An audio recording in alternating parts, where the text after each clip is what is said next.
Équations exponentielles et puissance.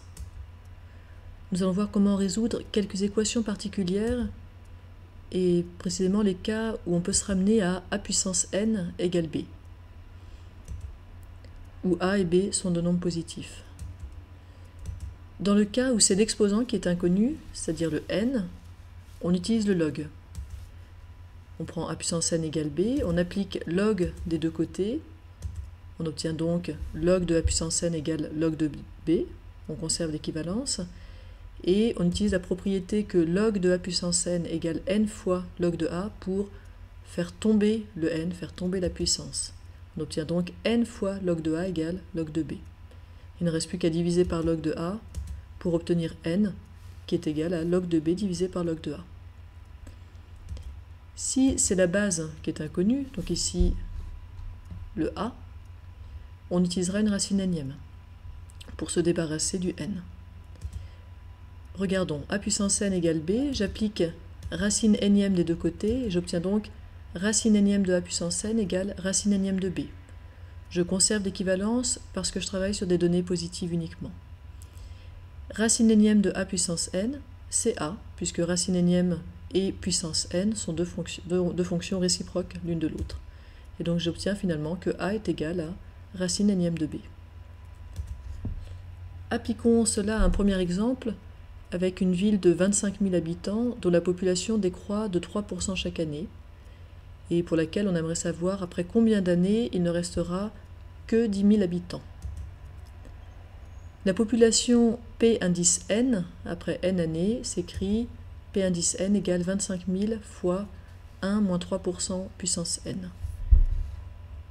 Je vous rappelle que dans cette formule, le 25 000 c'est la population de départ, à laquelle on applique une décroissance de 3%, donc 1 moins 3% n fois. On doit résoudre 25 000 fois 1 moins 3% puissance n égale 10 000, puisque ce qu'on veut obtenir au final c'est 10 000. Dans une première étape, on va essayer de se ramener à a puissance n égale b. Donc on va essayer d'isoler base et puissance.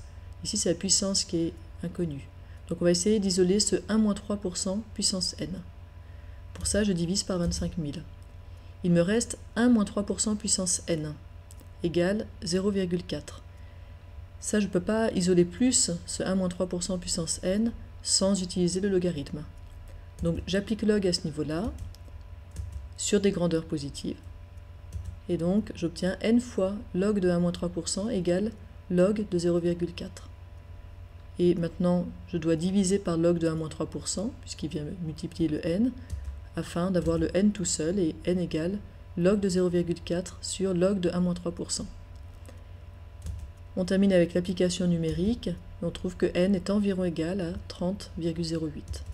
Donc dans une trentaine d'années, la population sera de 10 000 habitants. Autre exemple d'équation où cette fois-ci, c'est la base qui sera inconnue. On a une personne qui reçoit un salaire de 5 000 francs et 7 années plus tard, elle a 7 500 francs. On suppose que chaque année, le salaire a augmenté du même pourcentage. On voudrait savoir quel est ce pourcentage, quel est ce taux.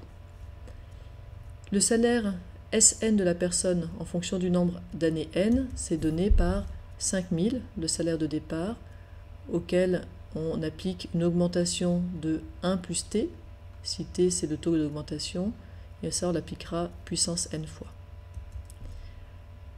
On doit donc résoudre ici 5000 fois 1 plus t puissance 7 égale 7500. L'inconnu c'est le t, il est à l'intérieur de la base. Donc je vais déjà dans un premier temps essayer d'isoler base et puissance. Pour ça, je divise par 5000, puisque 5000 multipliait ce 1 plus t puissance 7. J'obtiens 1 plus t puissance 7 égale 1,5. Maintenant, j'applique une racine septième pour éliminer cette puissance 7, et donc j'ai 1 plus t à gauche égale racine septième de 1,5 à droite.